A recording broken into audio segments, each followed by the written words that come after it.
Now, at this bail hearing, there are 4 factors that a judge will consider in deciding whether to reduce bail or grant an OR.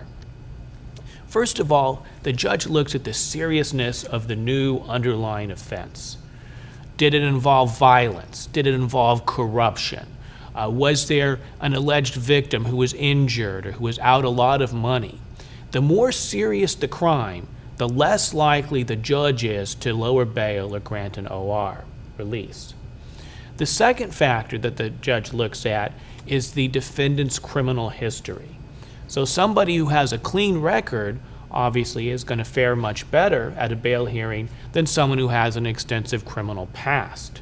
The third factor that the judge looks at in a bail hearing is the probability that the person will come back to court for future court dates.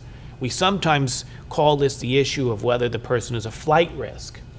In assessing this, the judge is going to look at how long has a person lived in the community. Are they a long-time resident or are they more transient? The judge also looks at have they ever failed to appear for court dates in the past? Do they have a record of failing to appear?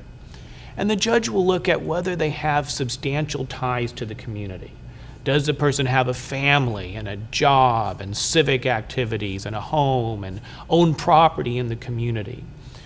The more the person is stable and has a long-term presence in the community and ties to the community, the more likely the judge is to reduce bail or grant an OR release. The fourth and final factor that a judge looks at in a bail hearing, and probably the most important, is whether the person poses a danger to public safety. Is a person accused of a crime involving violence or weapons?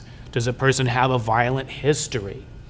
If the judge feels that the defendant, if released, would pose a danger to witnesses in the case, or the alleged victim in the case, or the community in general, then the judge is going to be very hesitant to lower that bail or grant them an OR release.